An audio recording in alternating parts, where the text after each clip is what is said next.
Every single day, millions of people open a loaf of bread, find a fuzzy green spot, cut it off, and eat the rest anyway. Tonight, Stick is one of them. It is late. He is starving. This is the last bread in the house. And he looks at that little tuft of blue-green fuzz and thinks the thought we have all thought. How bad could it really be? So what if he didn't cut it off? What if Stick just ate the mold, the whole fuzzy slice, and we followed it honestly, all the way down? Not a nibble by accident, on purpose. Let's find out what actually happens when you eat mold. First, what is that fuzz actually? Because it is not dirt and it is not decay, it is alive. Mold is a fungus, the same broad family as mushrooms and yeast. That green tuft is not one thing, it's a colony. Millions of microscopic organisms all descended from a single spore that drifted in and got lucky. The fuzzy part you can see is really just the flower. It is the bit that makes more spores so the mold can drift off and land somewhere new. And the spores are the whole reason it found the bread. They are everywhere, in the air around you right now, on every surface, waiting for something damp to eat. Now here is the thing that ruins the plan of just cutting the spot off. What you see on top is a fraction of what's actually there. Under the surface, the mold sends out invisible threads called hyphae, fine roots that push deep into the bread, way past the little patch you can see. Bread is soft and full of air, so those roots travel fast and far. By the time you spot the fuzz, the whole slice is quietly laced through with mold you can't see. This is exactly why food safety folks say, for soft foods like bread, don't cut around it. The moldy slice was never the only moldy slice. But Stick, being Stick, eats it anyway. So let's follow the bite. It goes down the hatch, past no return, and lands in the stomach. And here is the first piece of good news, because there is genuinely good news. Your stomach is a vat of acid strong enough to strip paint. Most live mold does not survive the trip. The living fungus itself, the fuzzy organism, is usually not the villain. Your body has seen spores its whole life and mostly handles them without complaint. So let's be honest, because honesty is the whole point here. For most healthy people, eating a bit of moldy bread by mistake does basically nothing at all. You will not keel over. You are not poisoned. Millions of people have eaten around or straight through a moldy patch and lived to tell an unremarkable tale.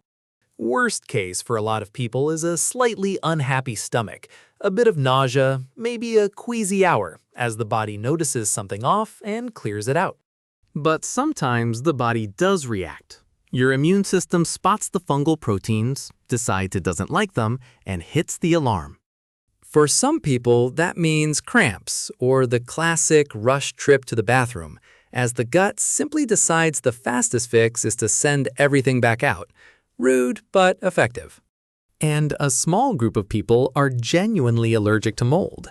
For them, even a little can mean itching, sneezing, or in rare cases, a much more serious reaction.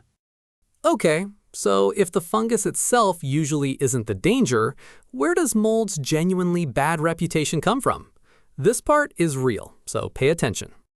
Some molds, as they grow, produce poisons called mycotoxins. Not all molds, but you cannot tell which ones do just by looking at the fuzz. The most infamous is aflatoxin, made by an aspergillus mold. In large amounts, it's a serious poison, and long-term, it's one of the most potent liver carcinogens we know of. And here's the nasty trick. Mycotoxins are tough. Cooking, toasting, baking, heat that kills the living mold often does not destroy the poison it already made. So toasting your moldy bread does not save it. You'd just be eating warm bread with the poison still perfectly intact. The heat was never the problem. Now, before you panic, the dose matters enormously. One bite of a fuzzy sandwich almost never delivers enough toxin to seriously hurt a healthy adult.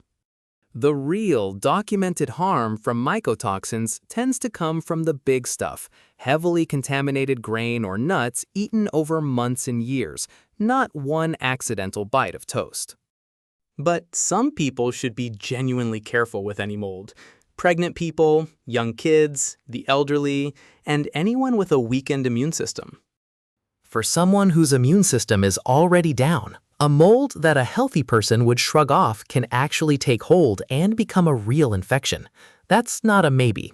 That's a hospital. So here's Stick's honest verdict on his own experiment.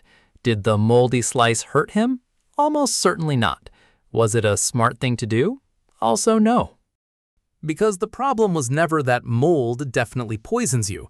The problem is that you're rolling dice you can't even see the numbers on. You have no idea which mold you've got. A harmless mold and a toxin maker can look exactly the same shade of blue-green.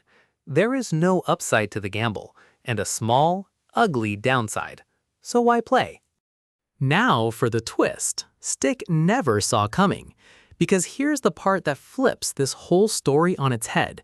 You don't just eat mold by accident. You seek it out. You pay a premium for it. Blue cheese, that beautiful blue veining, is literally a mold called penicillium, grown on purpose right through the cheese because it tastes incredible. Soy sauce, miso, sake, all made with a mold called koji, kicked off deliberately by people who figured this out centuries ago. Tempeh is soybeans knitted together by a living mold. Salami often has a chalky white mold on the casing that's there on purpose, protecting it. You have almost certainly eaten mold this week and enjoyed every bite. We didn't stumble into it. We domesticated it, like a crop. And then there is the single most important thing a mold has ever done. It's such a big deal it's hard to overstate. It goes back to one messy lab and one lucky accident. In 1928, a scientist left a dish out. A mold blew in, and he noticed the bacteria around it had simply died. That mold was penicillium. That accident was penicillin. Penicillin was the first true antibiotic. The family of drugs it started is estimated to have saved somewhere around 200 million lives, and counting. Infections that routinely killed people, a cut, a scratch, a chest cold, suddenly, mostly, didn't, because of a mold, the same kind of fuzz Stick found on his bread. The exact organism we're taught to fear on old bread is a cousin of the one that rewrote the entire story of human medicine. So why is one mold a delicacy and another a warning? Same fuzz, wildly different endings. And the honest answer is control.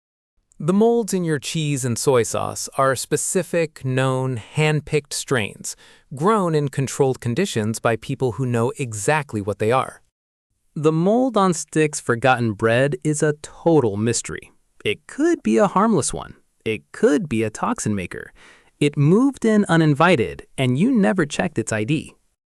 That's the whole line right there. It was never mold versus no mold. It's the mold we chose versus the mold we can't identify. So back to Stick's kitchen, and the real question you actually came here for. You found mold on your food. What do you genuinely do? For soft, moist foods, bread, soft fruit, yogurt, jam, cooked leftovers, soft cheese, the mold's roots run right through it. Don't rescue it. Bin the whole thing. For hard foods, a firm block of cheese, a solid carrot, hard salami, the roots can't travel as far. There, cutting an inch around the spot is genuinely fine. And with bread specifically, don't just toss the fuzzy slice and eat its neighbor. The spores have already spread. If one slice is furry, the loaf is done. So here's the honest, unscary version of the thing Stick learned the hard way so you don't have to. Mold isn't a monster, and it isn't a snack. It's one of the oldest, strangest partnerships we have. It rots our bread and it saved our lives, sometimes with the very same fuzz. Eating the mystery fuzz off your bread probably won't hurt you, but probably is doing a lot of work in that sentence, and there's no prize for winning that bet. So respect it. Don't fear it. Eat the mold you chose. Bin the mold you didn't. And maybe just buy fresh bread. Stick life. Next time, what if you never washed your hands for a whole year? Stay for that one. It gets weird.